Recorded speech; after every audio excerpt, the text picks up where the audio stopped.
Meu amigo produtor rural, estamos iniciando aqui agora mais um podcast Agro em Debate com um tema relevantíssimo que é o crédito de carbono, trazendo aqui nosso amigo Fábio da Bluebell, diretor comercial da empresa, uma empresa de referência no mercado nacional e internacional relativamente à originação do crédito de carbono e também à venda desse crédito no mercado. Eu espero aqui que seja um bate-papo muito frutífero, que a gente possa levar aí informações de extrema qualidade para você que é produtor rural, que quer saber mais sobre esse assunto e quer verificar aí no final do dia se você tem condições ou não de vender e de ganhar dinheiro com o crédito de carbono e quanto. Então é isso aí, Fábio. Muito obrigado por ter recebido o nosso convite e por ter aceitado e de estar aqui conosco hoje. Prazer. Mas vamos do início, Fábio, assim, conta para nós aí como que foi sua formação, né, e toda a sua vida profissional, acadêmica, até chegar na Bluebell e nesse mercado, né, como que você chegou até aí? Bom, eu estudei todo o meu primeiro... Vou começar lá do primeiro grau. Faz um pouquinho de tempo só, mas é muito rápido.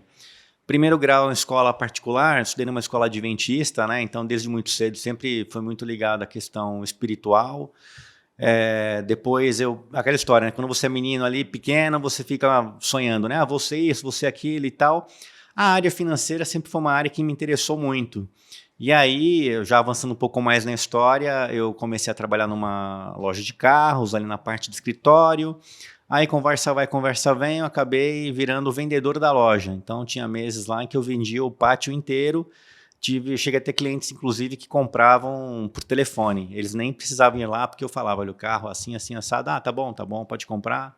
Eu só ia entregar o carro, basicamente. Numa época que não tinha o WhatsApp, não tinha videochamada, né, para mostrar. Então, assim, desde sempre eu entendi a importância de você ter muita seriedade, né, de realmente se colocar no lugar do teu cliente e realmente ser muito transparente, muito sincero, né? Uhum. Depois eu trabalhei em bancos, passei pelo Bradesco, pelo Real e pelo Santander, e ali eu tive contatos com empresas de diversas áreas, desde a micro, média e grande empresa, nacional, multinacional. Isso me deu um entendimento muito grande, né, do mercado, das necessidades que os clientes têm. Pois bem, depois de um tempo eu trabalhei numa empresa da área securitária, né, uma corretora de médio porte de São Paulo. Então, assim, eu trabalhei também nessa área securitária, depois de um tempo fui operar bolsa de valores, futuros. Mas e a formação acadêmica foi no direito? Você Foi no formou em direito, foi no E direito. foi para esse caminho todo aí? Eu fiz direito, na época eu trabalhava em banco, né, e aí eu cheguei a prestar a prova da ordem. E justo naquele momento que eu prestei, aquelas vezes, né, onde passa ali 1% de quem se inscreveu, né? Caiu um ROC como peça para ser feito. A primeira fase eu passei sem fazer curso, nada. Sim. Aí na segunda, com curso, aí me vieram com uma peça que na vida real praticamente nem existe, né? Não sei como é que é. Coisas da vida, né, doutor? Mas assim, aí eu na época em banco também não me preocupei muito. Sim. Aí, primeiro ano, prestei direito penal, na segunda fase. No segundo ano, prestei tributário, que me falaram que era fácil. Mero equívoco, né? E mera ilusão. E aí, no final das contas, eu ainda em banco, continuei em banco durante mais alguns anos. E, num dado momento, eu acabei abrindo a minha empresa, uma consultoria empresarial. E, quando na consultoria empresarial, eu acabei me deparando com o Philip Spielmann, que é o fundador da Bluebell. Que ano que a gente está aí? Isso já é 2022. 22. Isso, meados de 2022. Um belo dia, vamos apresentar as nossas empresas. Eu apresentei a minha, ele apresentou a dele, e algo que eu digo assim, que todo mundo que me conhece sabe, né? Inclusive alguns parceiros aqui de Goiânia, né? Foi amor ao primeiro PPT. Na hora que eu entendi o que era a Bluebell, o que ela fazia, o valor que ela agregava, realmente me chamou muita atenção e foi uma paixão à primeira vista. Aí, eu ainda prestei alguns serviços ali, ainda pela minha empresa, para a Bluebell. Depois de um tempo, você tem com o Felipe, falei, Felipe, você tem uma empresa que gera muito valor aqui para a sociedade, para o meio ambiente, para todos os envolvidos. Só que eu estou sentindo que você precisa de um braço comercial. Foi aí que nós sentamos, resolvemos ali começar algo que acabou gerando ali no futuro a minha entrada na Bluebell. Hoje eu sou sócio da Bluebell, sou o diretor comercial. E a minha área, ela cuida da entrada da propriedade, que é a nossa matéria-prima. Então, nós fazemos a originação Para isso, nós contamos com parceiros pelo Brasil inteiro e também a minha área cuida da parte final da operação, que é a venda do nosso certificado, dos ativos ambientais, no mercado nacional e internacional. E como é que é a história da Bluebell, né? Tem quanto tempo que ela começou? Como que foi a origem dela? A Bluebell tem uma história, né? Geralmente a gente vê muitos casos de empresas que nascem de uma dor, né? E elas nascem para resolver essa dor, para resolver esse problema. Então, o Felipe, ele que também é proprietário rural, tem uma área lá no Canto do Buriti, lá no Piauí. Ele, num dado momento, alguns anos atrás, ele por volta de 12, 13 anos atrás, ele começou um projeto com a Suzano. Só que para que esse projeto existisse, precisaria celulose, fazer... Né? Como? Celulose? Exato, celulose. Precisou haver a regularização fundiária. E aí começou toda a via crucis de pegar avião em São Paulo, descer em Teresina, pegar o carro, anda 400 quilômetros, chega no Canto do Buriti. E isso durante, pasme, 3 anos e meio. Nossa. Então, 3 anos e meio de idas, vindas, aquela história de gerar problemas para vender soluções. Ele sempre muito reto nas decisões, falou, não vou fazer nada que seja oficioso. O que eu fizer vai ser dentro da lei, tudo certinho. Só que demorou 3 anos e meio, e aí a Suzano, que na época pretendia construir uma planta industrial na área, ela já tinha uma outra planta no Maranhão. E a Suzano virou e falou, olha, realmente passou muito tempo, a gente está vendo aqui a tua luta, né, com essa questão fundiária, mas nós já não podemos esperar tanto mais. Então, findou ali o projeto, né, ele morreu antes mesmo de começar praticamente, e aí aquela história, né, ficou aquela dor. Na época, o Felipe ele chamou o João, que é o nosso ambiental, que foi um dos responsáveis, né, foi uma das empresas ali que acompanharam ele no processo, para falar, escuta, a gente está vendo aqui que existe uma questão muito complicada para o proprietário rural, que é a questão da regularização fundiária. O que a gente pode fazer nesse meio de caminho para aproximar o proprietário rural de empresas que precisam desse proprietário? Foi aí que, poxa, vamos olhar o que tem e tal. Pronto, achamos um instrumento chamado crédito de carbono na época. E aí começou-se um mapeamento, né, de quem eram os atores e quais eram as dores. Foi aí que surgiu a Bluebell agora em 2021 para 2022. E aí, poxa, quais são hoje os grandes problemas que o mercado enfrenta, né? Por exemplo, o proprietário rural, ele está ali focado na produção dele, na área dele, em tudo que envolve, né, a propriedade. Banco, o fornecedor do implemento, o clima, todo tipo de situações. E para ele entender sobre essa área, que é uma área um pouco mais complexa, poxa, está complicado. E aí, quando ele ia atrás, primeiro, né, dificuldade para encontrar informação. Quando encontrava, se deparava com empresas que cobram um valor inicial para iniciar um projeto. Tem empresas que cobram a partir de $300 mil só para iniciar o projeto. E esse projeto, basicamente, é só o que, Leandro? Só a certificação. Certifica a área, só que aí, a partir desse momento, o que o proprietário tem que fazer? Ele, que não é da área, tem que pegar esse documento, nessa certificação, e levar para fazer a venda aí numa trade internacional. Perfeito. E aí, poxa, imagina só a dificuldade, né? Ele tem que pagar por algo que não sabe quando que vai virar dinheiro, tem essa dificuldade por não saber quem é o provável consumidor, e aí fica meio que no meio do caminho. Então teve muito proprietário rural que entrou nesses projetos e que ele não foi até o final, acabou não virando dinheiro ou não teve simplesmente um comprador.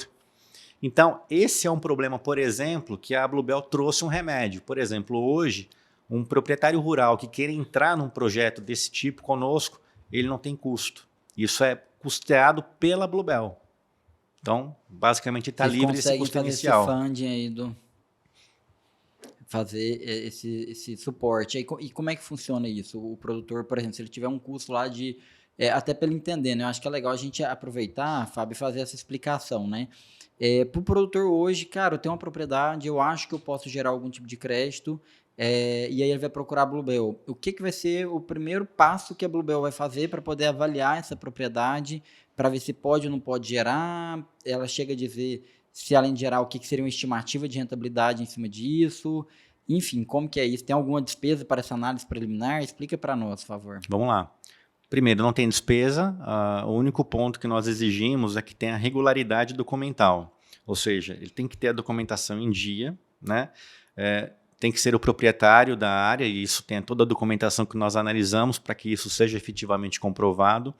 A gente entende que o nosso mercado ele é extremamente reputacional, e assim sendo, um grande ponto ali nevrálgico é justamente a questão do proprietário. É ele mesmo que é o dono da terra?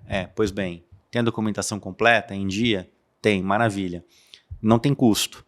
A gente entende que é muito ruim, né, você entrar em um tipo de negócio onde você tem que desembolsar sem saber se e quando que você vai ter o teu retorno. Então, entendendo isso, providenciamos esse remédio. Um outro ponto importante, ao contrário de outras empresas que levam 2 anos até certificar, de novo, é certificar e assim, Leandro, está aqui, agora você se vira para vender. A gente leva até 1 ano por prazo contratual, porém, se o proprietário tem a documentação em dia e tem uma agilidade em relação à troca de informações conosco, a gente teve cases, por exemplo, agora em 2023, que levamos pouco mais de 3 meses para fazer todo o projeto de viabilidade. Para quê? Para que ele tenha disponível ali para a venda os seus ativos ambientais. Tá? Um outro ponto, o que a gente analisa logo de chegada, e isso mesmo antes de assinatura do contrato. Como que foi o histórico de uso da propriedade? Últimos 15 anos. Vamos verificar históricos de queimada e supressão vegetal. Está aceitável para aquele bioma? Maravilha, seguimos com a assinatura do contrato de viabilidade. Não está ok, teve muita queimada, muito desmatamento. Já é no-go de cara. Com isso eu consigo gerenciar ali a expectativa do proprietário, né? E realmente só segue quem tem condições.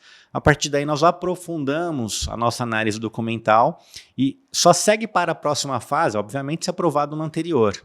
Próxima fase, nós fazemos ali uma análise de sobreposição, verificar a área de reserva legal, mata ciliar, se for o caso. A gente verifica também sobreposição com a área indígena, quilombola ou algum assentamento. Aprovou nesse aspecto? Próxima etapa é do diligence. A gente vai verificar, vai certificar a documentação apresentada. Aquela documentação que foi apresentada realmente existe, está registrada, está tudo certo? Maravilha. Tudo aprovado. Nesse momento nós saímos do campo comercial e entramos no campo ambiental. Certo. No ambiental nós fazemos uma verificação muito ampla ali da área dele. Ao contrário de outras empresas mundo afora que olham apenas um ativo ambiental, que é o carbono, nós olhamos além do carbono, água, solo e biodiversidade. Então é o que eu digo, né? Nós olhamos ali um degrauzinho acima. Certo. Em vez de olhar carbono, olhamos ativos ambientais. Feita a análise ambiental, isso tudo passa ali por coeficientes proprietários da Bluebell e no final, lá no final do processo, sai ali a quantidade de tokens ou de certificados ambientais da tua área.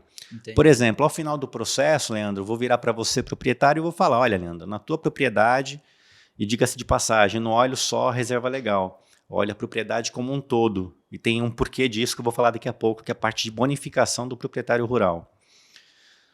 Pois bem, eu vou chegar para você num dado momento, ao final desse processo, que chama um processo de viabilidade. Leandro, a tua área ela possui ali um potencial para geração durante os 10 anos, que é o nosso prazo contratual. Outras empresas trabalham com 30, 40 anos.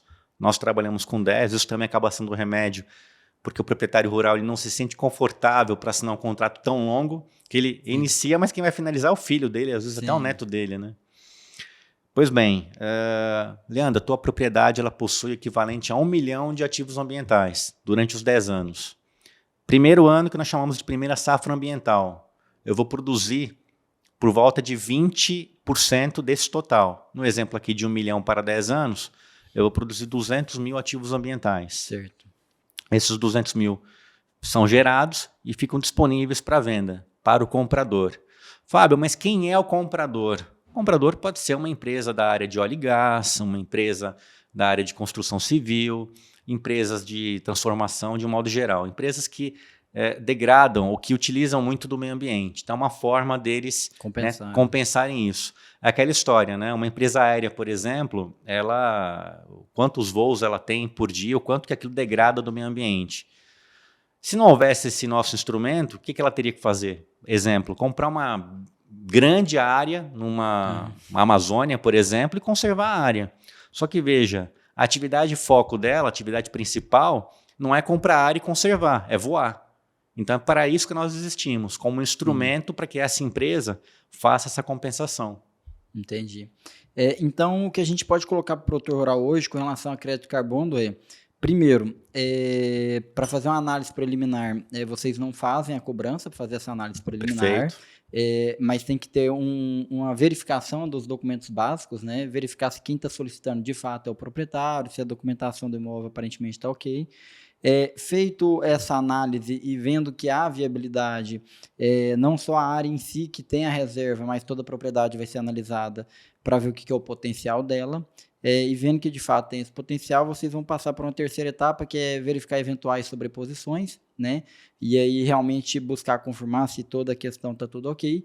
E aí então vocês apresentam ali para o produtor o que seria o valor para poder fazer a certificação. Então, só para explicar aqui para o produtor rural que nos acompanha, o que é a certificação que vocês fazem? É basicamente você pegar aquele crédito de carbono que está solto ali e colocar ele num papel, colocar ele num ativo financeiro, num papel que pode ser comercializado no mercado. E além disso, vocês não deixam o produtor sozinho, vocês vão auxiliá-lo também diante do mercado em fazer essa comercialização.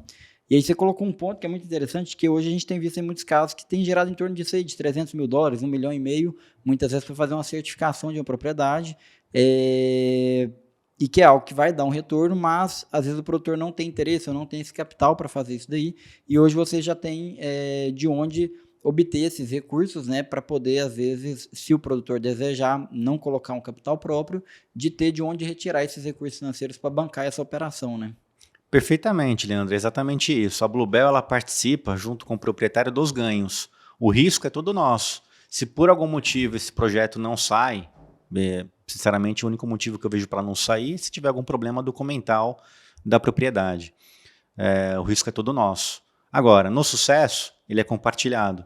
Então eu não cobro para iniciar o projeto, ou seja, isso dá um conforto ao proprietário, que de novo tem uma série de compromissos ali, e é muito complicado você pedir para que ele pague por algo que não se sabe quanto nem quando ele vai receber. Então nisso eu deixo ele confortável, eu faço investimento, realizo todo o projeto, como você bem disse, eu faço ele de ponta a ponta, desde a originação, desenvolvimento, certificação, valoração e comercialização. Basicamente ele entra de um lado com a documentação e do outro sai ali o valor financeiro que ele vai receber. Como que funciona isso?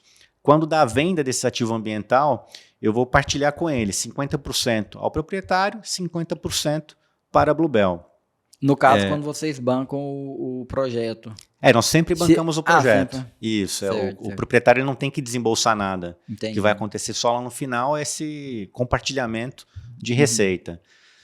Tem um valor ali de 6%, que é o valor que cobra a título de comissionamento, né, pela venda, do valor remanescente, 50% para cada lado. Da parte da Bluebell, nós investimos 2% no social. Então, nós devolvemos parte daquilo que nós ganhamos também para apoiar essa questão. Entendi.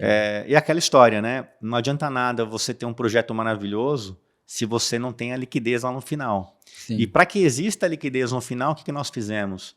Nós entendemos que o comprador ele tem uma dor, né, que é um problema muito sério que fez com que o carbono, a gente conversava um pouco antes, né, daqui, chegasse a $17 a tonelada equivalente 4 anos atrás, e agora, em setembro do ano passado, chegou a 50 centavos de dólar. Por que isso? As empresas elas têm um receio muito grande do risco reputacional. Quando lá atrás, né, quando começou a questão do ESG, né, o ESG, o I de Environmental, era uma grande dúvida. Como que quem não é da área vai fazer como? Poxa, minha empresa é uma advocacia. Eu vou comprar então uma área para cuidar dela? Ou é uma indústria que não tem como você deixar de poluir. Perfeito. O S, né, que é o social, e o G, que é a governança, isso geralmente as empresas estão mais alinhadas e têm mais facilidade para lidar. Agora, quando chega no ambiental, realmente é uma grande dúvida.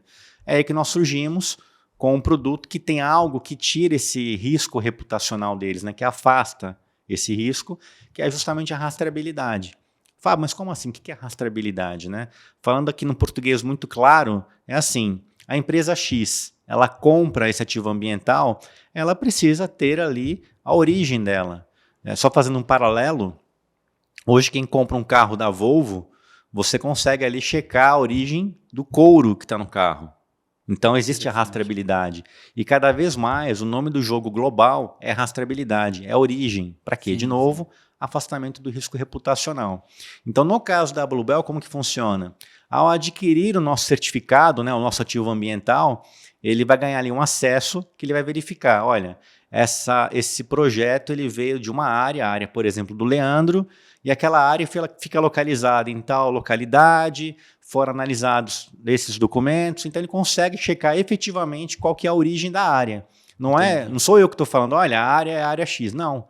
Porque ao longo do processo, o que nós fazemos de uma maneira muito assim resumida? Nós vamos colhendo dados ao longo do processo fundiário, processo ambiental. Esses dados são eles que vão realmente caracterizar, olha, isso aqui realmente é um ativo que a empresa compradora pode usar para fazer a compensação. O Fábio, e me responde uma dúvida, que é a dúvida de muitos produtores rurais. Como que ele vai saber se a propriedade dele, em princípio, atende os requisitos, por exemplo, quanto à questão de tamanho, né? Que seria, teoricamente, um tamanho mínimo, vamos dizer, de área total e ou de área a ser preservada, se reserva ambiental entra ou não entra nessa conta, a reserva legal, e o que dá para ter de expectativa de rentabilidade? Se tiver alguns casos também de clientes para você ilustrar, né? Ah, teve um caso de um cliente de tal estado, tal cidade que tinha uma área de X, lá a gente conseguiu gerar um crédito de tal valor, o custo para se fazer foi tanto, e os diferenciais que houveram lá foi esse, enfim, para a gente poder, o produtor ter uma questão mais palpável, né, de como que seria isso aí, para ele avaliar se o caso dele encaixa ou não, e como que seria. Seu questionamento mostra que você conhece muito o lado do produtor rural, porque são exatamente essas perguntas que eles fazem, é exatamente isso. Fábio, qual que é o tamanho da área para entrar hoje no projeto Bluebell? Hoje, início de 2024, isso vai depender do bioma, tá? Sim. Se for, por exemplo, Mata Atlântica, se tiver ali 750 hectares, ele já pode acessar esse mercado. Demais biomas, como aqui... Total, 750, de área total, certo. Perfeito. Reserva legal e área consolidada. Demais biomas, dentre os quais o Cerrado, onde nós estamos, você tendo 3.000 hectares ou mais, você já está apto. Lembrando, né, a gente sempre precisa fazer a comparação para mostrar como que está o mercado. Lembrando que tem algumas certificadoras que para fazer o processo, você precisa ter pelo menos 30.000 hectares. Só que o grande problema esses 30.000 tem que ser de um único proprietário ou que eles entrem num consórcio. Só que veja, não é muito prático, né, no dia a dia você conseguir montar um consórcio que forme 30.000 hectares. E se for um proprietário único, 90%, 95% dos produtores rurais ficam fora, né, por essa régua. Por isso que nós trabalhamos a partir de 3.000, até para que economicamente seja viável, tanto para nós como para o proprietário. Pois bem, Fábio, qual que é ali, financeiramente falando, o que eu posso esperar enquanto produtor rural, dependendo da área onde eu estou? A gente vai muito por aquela questão, né? Por exemplo, qual o bioma no Brasil que mais tem biodiversidade, que mais tem potencial? Bioma amazônico. Segundo lugar, Mata Atlântica. Depois, Cerrado e assim por diante. Se ele está, por exemplo, no ambiente amazônico, pelo que nós temos visto, os estudos estão saindo ali na faixa de 100, 120 certificados ambientais, não, 120 ativos ambientais por hectare. Tá? Então aí é só mais ou menos fazer a conta. Isso vai ter ali uma centena de itens que entram, né? Tem um risk assessment que nós fazemos, né? Uma análise de risco para entender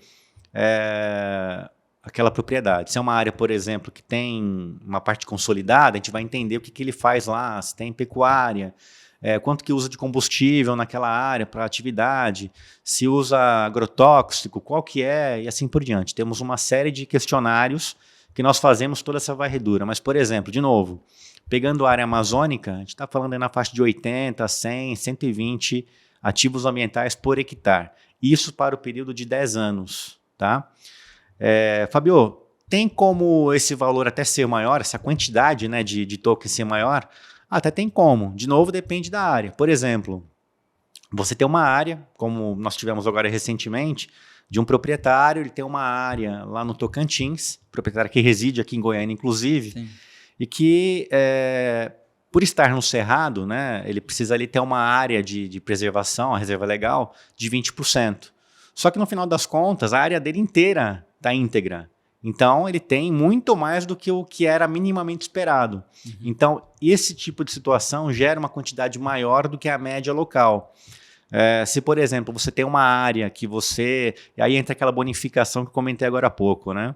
Se você tem uma área ali onde você tem uma parte consolidada, faz o teu plantio, e naquela área você começa a virar a chavinha. Olha, eu vou pegar aqui uma parte da minha área de plantio e vou sair do agrotóxico, do biológico, né, do bioquímico para o biológico. Eu vou melhorar a qualidade ambiental na minha área. Isso gera uma adicionalidade. Só uma pergunta. Agora eu lembrei de um cliente nosso aqui do interior do estado de Goiás que ele tem um plantio ali de 5 mil hectares de soja e desses 5 mil, então assim, a propriedade deve ser bem maior, né? Teria que ter aí pelo menos uns 8 mil hectares, provavelmente, 7 mil para ter essa área toda de plantio. Ele tem 1.000 hectares que é de soja orgânica, né? Então, que não usa aí fertilizantes, enfim, eu acho que entra todo nessa perspectiva. É um fator que pode tornar o ativo mais valorizado, no caso deles? Geralmente, quando você fala de uma monocultura, que é extrativista, na conta final ele acaba dando uma conta que não vale a pena sob o aspecto econômico, porque você gera mais emissão do que sequestro do carbono. Entendi. Tá? Então, por isso que eu digo, em princípio, precisa analisar o caso concreto. Mas, em princípio, uma área, por exemplo, que só planta soja ou que só planta algodão, por exemplo, cana, exato, acaba gerando débito. Então, não vale a pena entrar no projeto. Agora, por exemplo, Fábio, eu tenho soja no verão e tenho milho, a safrinha, né? Tem a safrinha no inverno. Dá para analisar. Não vai dar um número tão alto do que, por exemplo, uma área que tem policulturas, né? Mas dá para analisar. Agora, se for cultura única, não vale a pena sob o aspecto econômico e nem ambiental. Perfeito. E no movimento que você vê, Fábio, que a gente vê assim, que são áreas bem expressivas, né? Assim, o tamanho de áreas para ser interessante, ainda mais dependendo do bioma, né? Uhum. Então, assim, a gente vê que, de certa forma, ainda está, de certa forma, restrito, né? Não é qualquer produtor, qualquer tamanho que é um negócio que é viável, seja para o lado do produtor rural ou da certificadora. E aí eu fico vendo, por exemplo, a gente vê ali muito no Nordeste aqueles pequenos fruticultores, né? E que áreas ali que seriam extremamente degradadas, regiões áridas, né? E que nessa perspectiva que você colocou, poxa, são árvores e árvores ali, né? Não sei no processo de cultivo se tem um risco de gerar muito débito, né? Não sei.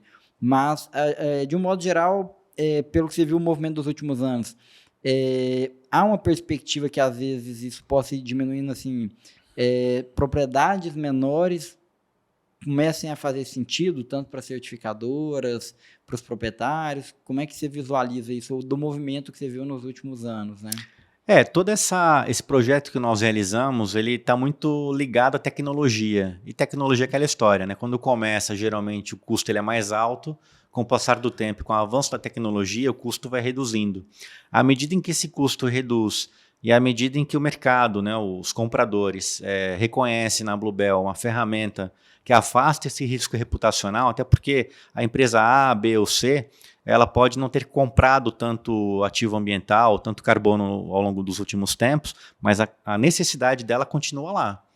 Então, à medida em que essas coisas acontecerem, ou seja, a demanda pela compra for aumentando e o custo para fazer essa análise for reduzindo, viabiliza a entrada de áreas menores. Meu grande sonho de consumo é algo que nós estamos, inclusive, trabalhando, é conseguir trazer propriedades menores. O sonho de consumo nosso é conseguir trazer as propriedades familiares. Nós temos, por exemplo, uma parceria com a EISA, que é do Grupo Econ, que tem ali hoje uma grande parte do trade nacional de café, cacau e algodão. E boa parte, especialmente do pessoal que produz café ali no sul de Minas, ali pegando até o Espírito Santo e um pouco também em Rondônia, são áreas familiares. Nós já temos ali algumas dessas áreas já no nosso cadastro e a gente está bem naquele ponto, né, que a partir do momento que financeiramente for realmente viável para ambas as partes, compromisso meu, Fábio e da Bluebell para a gente conseguir também trabalhar com eles.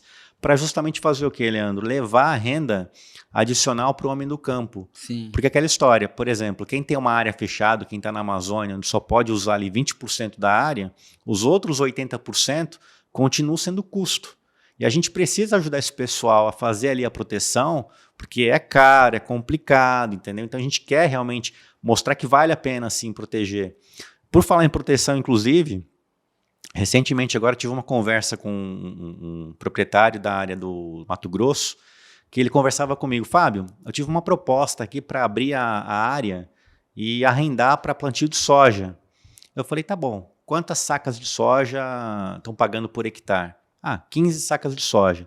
Quanto que está o preço da soja? Começamos a fazer umas contas e no final do caminho, que foi um grande orgulho para mim, a gente conseguiu fazer com que ele, realmente eu entendi que vale mais a pena deixar a floresta em pé do que abrir tudo e começar a plantar soja.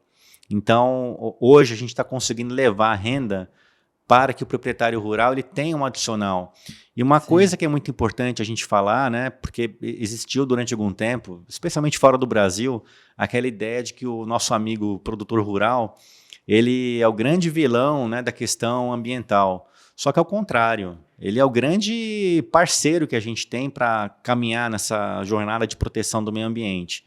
Só que não adianta, por exemplo, fazer o que a Holanda fez agora no passado, onde eles compraram áreas produtivas do país para proteção. O que eles fizeram? Acabou com o plantio ali com as lavouras para plantar árvore. Sob o aspecto ambiental, ok. Só que um outro grande problema hoje, né, que consta lá numa das ODS, né, os Objetivos de Desenvolvimento Sustentável da ONU, é a segurança alimentar. Então não adianta nada você cobrir toda uma área, mas e aí? Essa população que está caminhando rapidamente para os 8 bilhões de habitantes nesse pequeno planeta chamado Terra, como que vai fazer para sustentar esse povo? Então a Bluebell acredita muito na produção com proteção. Fábio, mas como assim? Basicamente funciona da seguinte maneira, Leandro. Leandro e amigos que nos ouvem, né, e nos assistem. A Bluebell ela acredita que, à medida em que o proprietário rural ele tem ali um adicional de faturamento, isso dá espaço, inclusive, para em algumas partes da propriedade ele começar a melhorar o quesito ambiental. Ao melhorar o quesito ambiental, ele vai tornar aquela área dele ali mais fortalecida, né? Ela vai ter ali uma resiliência climática maior. Todo dia a gente vê nos jornais da noite, né? Eu até digo que, feliz ou infelizmente, o clima que a gente está vivendo no planeta acaba sendo o nosso garoto propaganda. Porque todo dia a gente vê, poxa, choveu em 2 horas o mês inteiro. Lugar que era para estar calor, está caindo neve. Então, assim, a cada dia mais nós vemos, né, em que passo que nós estamos andando e a passos cada vez mais largos para essas mudanças climáticas. Então, quando a gente traz isso, que é mostrar para o produtor que ele pode ter renda adicional para proteger uma área dele, e essa renda, inclusive, ele pode usar para melhorar sob o ponto de vista ambiental e aplicar, inclusive, na produção, tudo isso, uma coisa ajuda a outra. Então, a gente ajuda a produção e a proteção, trazendo o amigo produtor rural para junto dessa batalha que nós estamos travando com relação ao aquecimento global. E aí você colocou no que tange ao pequeno produtor, que realmente é uma perspectiva desafiadora, né? Porque ele está lá nessas regiões, como você colocou, tem que ter um nível de preservação muito grande. E às vezes pela própria dinâmica, né? Você pega uma atividade aí como o próprio cacau, né? É uma atividade que eu acredito que gera muito pouco débito de carbono, né? Porque ali a maior parte é a agricultura familiar, é o uso de mão de obra humana mesmo ali, quase não usa tanta mecanização, né? Exige-se já um nível de preservação muito grande.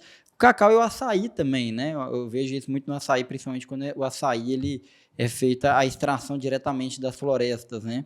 E há uma necessidade de se auxiliar isso a gerar renda, né? Tá tendo uma preservação, tá retirando crédito de carbono, só não estão ganhando por isso, né? Então, sem dúvida alguma, eu acho que tem uma missão e um propósito muito, muito relevante nisso de vocês, né? Porque, além da perspectiva ambiental, você auxilia numa perspectiva de desenvolvimento socioeconômico também, né? Que é, assim, eu acho que um dos grandes problemas, desafios que a gente tem no Brasil historicamente, né? Então, de alguma forma, acaba contribuindo, mas é o ponto que você colocou. Tem que ter um ponto de equilíbrio, né? Ninguém, como qualquer negócio, você não consegue trabalhar para todo mundo, não consegue fazer, porque você tem um custo de produção, você tem uma margem de lucro e é uma empresa privada que precisa ganhar dinheiro para poder sobreviver. Não tem como fazer viver apenas vamos dizer assim, de uma filantropia, né? E também a conta tem que fechar, porque senão, às vezes, depois falar, vou fazer um trabalho filantrópico, mas mesmo sendo filantrópico, alguém tem que bancar. E até que ponto esse bancar, essa despesa, no final você vai conseguir gerar um superávit entre o custo para gerar aqueles ativos de áreas muito pequenas, né, e o custo que, de fato, vai conseguir acessar aquilo no mercado. Tem uma conta, Fábio, que eu queria a gente tentar ajudar, às vezes, um proprietário ele fazer na fazenda dele, né? Porque fala assim do tonelada de carbono, essa coisa, o valor da tonelada, né? Tenta me dar um exemplo de como que a gente pode quantificar, assim, tipo, 1 hectare de floresta, vamos colocar aí no bioma amazônico, por exemplo, o que ela consegue gerar de captação, né? Vamos dizer, de tonelada. E hoje, de quanto a quanto que estaria valendo essa tonelada no mercado? Você até me fez essa pergunta agora há pouco, né? Eu meio que fui deixando para frente até para segurar aqui a nossa audiência, né? Porque é uma das principais curiosidades, né? De quem não conhece o mercado, né? Então, assim, é óbvio, é um mercado hoje que não tem liquidez. A realidade é essa. E por que não tem essa liquidez? Por que você não vê mais constantemente anúncios, né, na imprensa? Olha, se é uma venda de X, uma venda de Y. Pelo contrário, sai de vez em quando, e quando sai é uma mega notícia, né? Ontem, por exemplo, saiu uma notícia lá falando sobre as nossas pretensões, né? A gente tem ali uma parceria com a família real de Dubai, né? Com a família do Al Maktoum. E falávamos também agora, antes um pouco de começar aqui, que nós temos ali uma vitrine, né? Para o mundo no Oriente Médio, né? As grandes empresas do mundo, especialmente aquelas que mais demandam por ativos ambientais, elas têm no mínimo uma subsidiária lá. E, resumindo, o valor, obviamente, como não tem a liquidez de uma ação, por exemplo, da Petrobras, ela vai depender muito da negociação entre as partes, tá? Sim. Agora, no final do ano, por exemplo, nós fizemos uma negociação com uma empresa, foi amplamente divulgado pela imprensa, com o Grupo Econ, que é a dona da EISA, que eu comentei agora há pouco, e essa negociação ela saiu ali a $16 por tonelada, né, de carbono equivalente, ou seja, por certificado.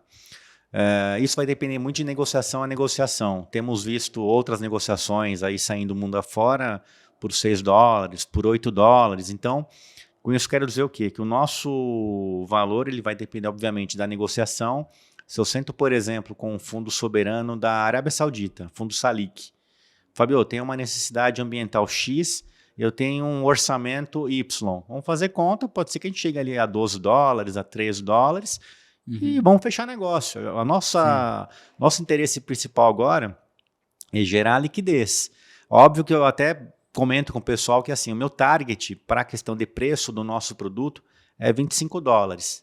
E, de novo, né, isso hoje, começo de 2024. Pode ser que amanhã eu sente para negociar de novo, com um fundo soberano. Esses dias, por exemplo, conversei com um embaixador do Brasil, lá da Europa, ele adorou o projeto, achou que faz muito sentido essa questão do quanto que a gente está olhando, né, em termos de valor.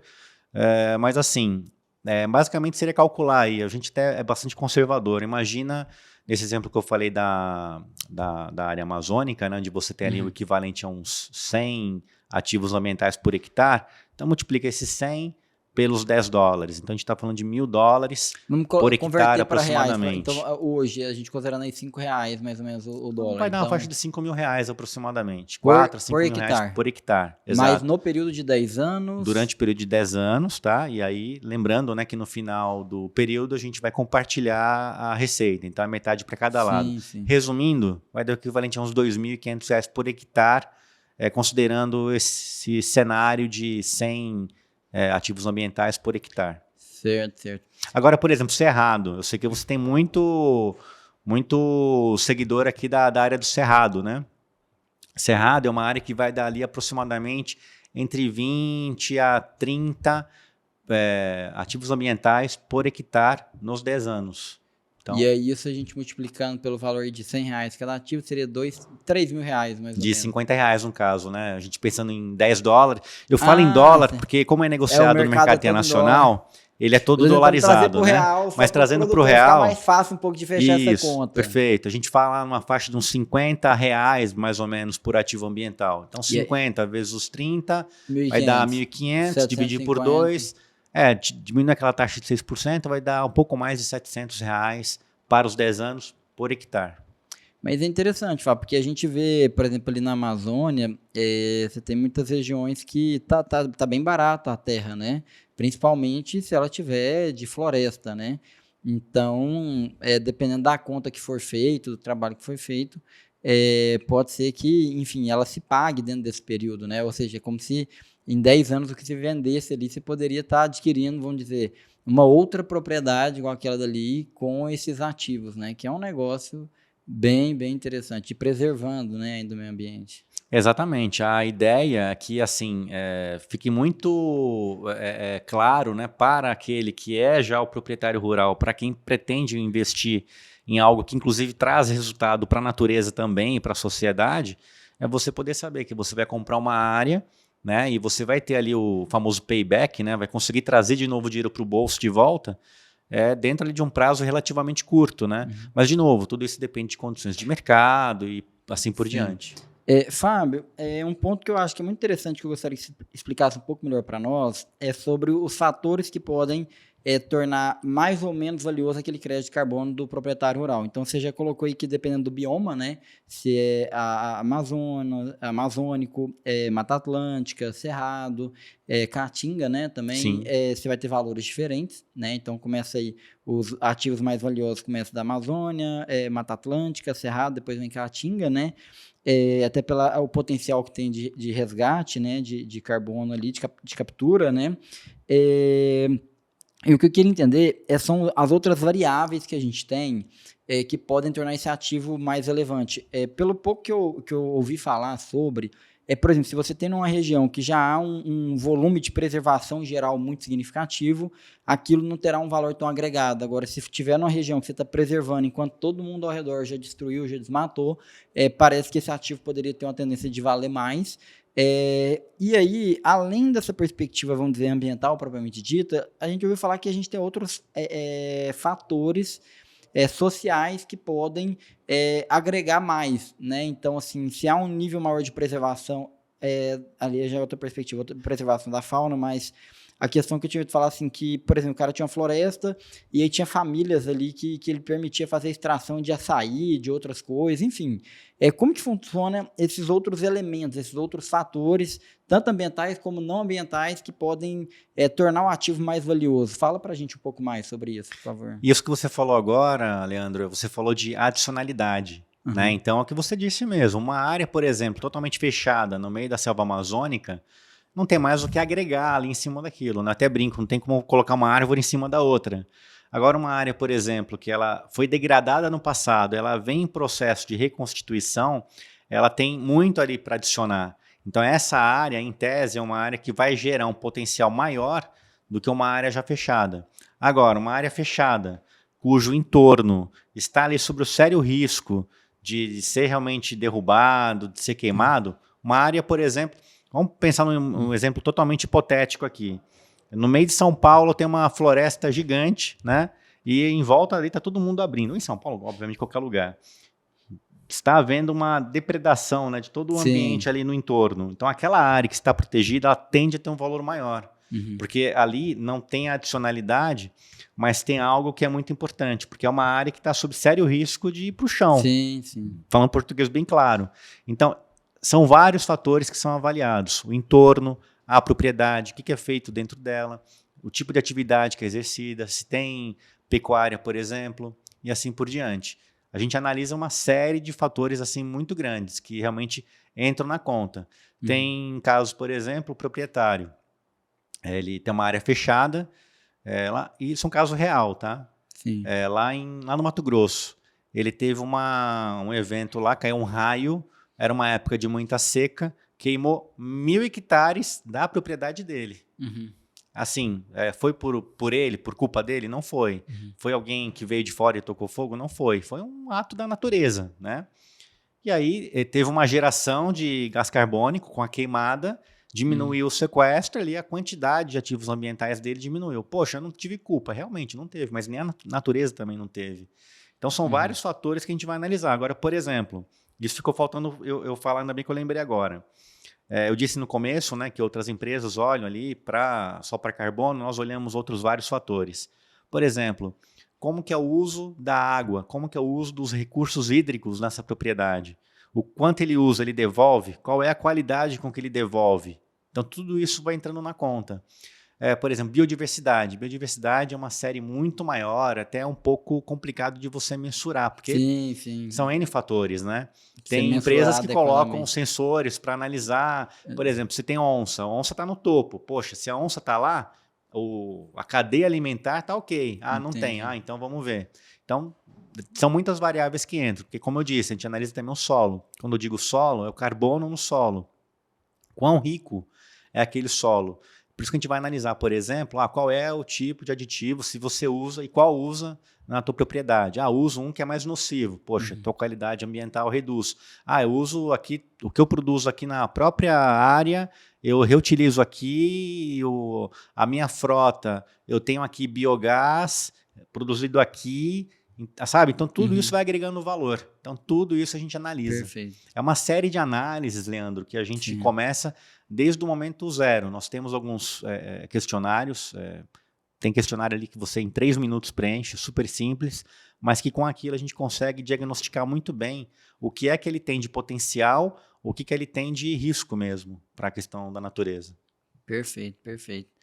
Não, muito interessante, até me recordei agora de uma área até próxima nossa aqui de Goiânia, que eu tive conhecimento há uns anos atrás, de um grande grupo aqui, que eles tinham uma propriedade ali que eu acho que chega mais ou menos nesse tamanho de 3 mil hectares, em torno disso, e que eu tive conhecimento que eles, por desejo dos proprietários mesmo, eles preservaram ali metade dela, e deixaram essa área totalmente preservada, em uma região assim que hoje... todo metro quadrado que dá para plantar soja, que dá para fazer lavoura, as pessoas estão plantando, né? Não sei se ela ainda permanece em todo esse estado de conservação, eu acredito que sim. E se tiver, com certeza, eu acho que ela tem uma perspectiva de ter um valor interessante nesse Perfeito, ativo. É uma área que está sob pressão ali. Então, isso gera um grande valor. E o bom, que pelo que você disse, eles têm acima dos 20% que são necessários. Sim, eu acho que 30% pelo menos acima do... Essa é uma área que é interessante, por exemplo. Esse é o perfil do proprietário que a gente busca, que ele está ali naquela luta, né, entre a pressão que existe para produzir, mas precisa produzir, e ele tem uma área que ele precisa manter, isso é custo. Sim. É esse proprietário que a gente quer atender, por exemplo. Entendi. O propósito que você comentou uma hora, Leandro, que você acabou de repetir agora, é algo que é muito importante para mim. Eu já trabalhei, como eu disse, em várias empresas legais, outras infelizmente nem tanto, mas hoje, além de trabalhar numa empresa muito legal, que é a Bluebell, onde eu sou inclusive sócio também, é um trabalho que eu faço com propósito.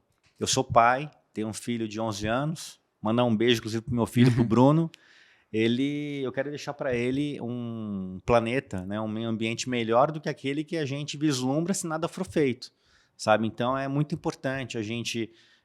tá numa empresa, né, num meio de atuação que a gente está, em que tem o famoso ganha-ganha-ganha. No nosso caso, ganha o proprietário rural, que ele tem ali um apoio adicional, né, para enfrentar as dificuldades do dia a dia, questão climática, resiliência climática que ele precisa. Ganhamos nós, obviamente, até para que o negócio continue acontecendo, a gente continue conseguindo evoluir e ajudar mais pessoas. E ganha o meio ambiente, né? E aí, considerando também a questão social. Então, é muito bom quando a gente trabalha podendo apoiar diferentes frentes, e uma dessas, especialmente, é o meio ambiente. Que legal, Fábio. Você já trabalhou em banco, né, Fábio? Então, assim, Deus te permitiu te redimir nessa vida. Eu estou me redimindo, exatamente. Nessa vida ainda. A gente brinca, porque, assim, tem um certo alinhamento com a nossa história também do escritório, que a gente começou há 40 anos, e meu pai ele advogava para bancos, na recuperação de créditos. E naquela época, dada até a nossa região, a maior parte da recuperação se dava em fase de produtores rurais, e naquela época de hiperinflação, o cara tinha uma dívida pequenininha, de repente, poxa, dava inflação ali, perdia a fazenda, perdia tudo. E num dado momento, meu pai começou a se sentir muito mal, até porque a nossa família de produtores rurais também, com aquele trabalho que ele fazia de usar todo o conhecimento e capacidade dele para ajudar os bancos nesse processo. E aí, por outras questões pessoais, ele passou por um processo de conversão religiosa e Deus colocou no coração dele de que o propósito dele não seria fazer aquele trabalho, e sim trabalhar exclusivamente para defender o produtor rural que estava endividado. E é um trabalho que já tem mais de 30 anos que a gente vem fazendo de forma especializada, né? E com o trabalho que a gente fez no ano passado, que a gente expandiu e criamos 12 filiais pelo Brasil, e a expansão que a gente tem feito, hoje a gente já está consolidado aí com o maior escritório de defesa do produtor rural no Brasil. Porque quando a gente fala de atuar no direito do agronegócio, você tem um leque bem amplo. Você tem agronegócio, a indústria, uma série de coisas. Mas na defesa do produtor rural é o que a gente focou, né? E é o que nós nos tornamos os maiores, justamente por visualizar esse propósito. E apesar da gente ter toda essa estrutura de ter uma visão, talvez, de um escritório boutique, que é aquele que quer trabalhar só nas operações maiores, é aquele negócio, você ter menos cliente, ações mais vultuosas, assim, trabalhar menos e ganhar mais, né? Nós entendemos que o nosso propósito não é esse, é de atender desde o pequenininho, do médio, do grande, né? No nosso caso, graças a Deus que a gente consegue fechar a conta ainda atendendo, então a gente tem produtor aqui que tem 5 hectares, até o produtor que tem 50 mil hectares, mas aquele de 5 hectares que é o cara que planta na mão para vender na feira, a satisfação que a gente tem de defender um cara desse é enorme. Teve um caso que saiu ontem, uma decisão de uma impenhorabilidade de uma pequena propriedade rural. 2 irmãos jovens chegaram a dever 2 milhões no banco, esse passeio foi aumentando, dando 3 milhões hoje, e que eles estavam mexendo com leite, não deu certo, e a realidade deles é que com uma área de 60 hectares, dívida de 3 milhões, eles estavam plantando hortifruti para vender na feira, né, no Ceasa e tudo. A margem de lucro deles jamais conseguiriam pagar aquilo dali, e a consequência natural, até porque eles tinham dado a terra em garantia para o banco, seria perder tudo ali, que é onde que eles moram, vivem com a família, e tira a fonte de renda, né? E chegando aí no ponto do êxodo rural. Graças a Deus a gente conseguiu ter esse reconhecimento, mesmo eles dando hipoteca, e com isso o que vai fazer? Vai ter uma proteção sobre esse imóvel, vai permitir que eles tenham mais tempo e condições adequadas de renegociar e pagar o banco com a renda deles e não com a produção deles e não com a propriedade. Mas é isso aí, Fábio. A gente acabou de falar, né, sobre propósito, né? Talvez um ponto aí muito interessante entre a minha e a sua empresa seja justamente esse, propósito. Participamos ano passado de um evento, né, aqui em Goiânia. Eu tive a oportunidade, o privilégio de conhecer o seu pai, conversei com ele, ouvi a história dele, fiquei realmente assim muito entusiasmado e muito, sabe, muito contente em ver qual foi o direcionamento dele. Vocês têm a gente percebe isso, e por outras pessoas também fiquei sabendo, um atendimento aqui super humanizado, e o que vocês fazem é digno realmente de parabéns, porque Bacana. Vocês fazem um trabalho magnífico defendendo aquele que hoje é o suporte da nossa sociedade, do nosso mundo, né? Ele que é tão criticado em dados momentos, que passa por tanta dificuldade, e que bom que, assim como eu, seu pai também mudou de lado e está realmente ajudando quem produz, quem sustenta tudo isso. Maravilha, Fábio. Parabenizo aí também pelo trabalho da Bluebell, um atendimento de excelência, e os resultados falam por si, né, Fábio, do que vocês têm construído aí no mercado. E eu espero que realmente de agora para frente a gente tenha muito o que fazer e construir conjuntamente aí. A expressão que a gente fala é na defesa do Brasil que produz, né? Exato. Até a gente recebeu um comentário uma vez num vídeo desse no Instagram nosso. Mas do jeito que vocês estão falando, tá parecendo que só produtor rural que produz. Parece que ninguém faz mais nada, né? Falei, gente, a gente defende o produtor rural, que os outros defendam cada um ao seu lado, né? Mas essa é a nossa bandeira, né? Chegamos ao fim de mais um podcast e, como vocês puderam ver, tivemos a honra aqui de bater um bate-papo muito enriquecedor com o Fábio da Bluebell. Vocês puderam ver como que já há um mercado extremamente consolidado, muitos negócios acontecendo de valores expressivos. A gente ainda tem muito a ser construído, né? Um mercado que ele ainda tem muito a ser desenvolvido, está na fase, eu acho que quase embrionária, quando a gente parar para olhar para trás aqui 10, 20 ou 30 anos, mas o ponto é que a gente não pode deixar de fazer parte disso. Então, se você é produtor rural, se você faz parte desse ecossistema do agro, nós devemos assumir o nosso papel de compartilhar as informações referentes a esse mercado, como que ele funciona, e ajudar, auxiliar que isso chegue nos produtores rurais e em quem faz o negócio acontecer, como é a Bluebell do Fábio, né? Para que todos possam ganhar. Porque o que a gente está vendo no mercado hoje? Basicamente, você tem muitos produtores rurais que estão gerando um superávit muito grande de captação, né, de crédito de carbono em suas propriedades rurais e apenas não estão ganhando com isso. Então, ao fazer, vamos dizer, esse envelopamento desse crédito e vendê-lo no mercado, ele vai passar a receber por algo que ele já produz hoje, né? Então, é algo realmente extremamente importante. Ou seja, a gente tem literalmente está deixando dinheiro na mesa, né? Tem até que fazer um videozinho desse, deixando o dinheiro, fazer um vídeo desse. Produtor rural, não deixe o dinheiro na mesa.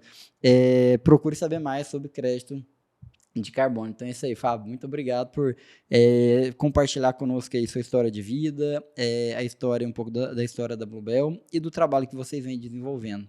E parabéns pelo trabalho também. Eu que agradeço pelo espaço, parabenizo também o trabalho que você está fazendo de levar valor e informação para o homem do campo. E precisando, estamos à disposição.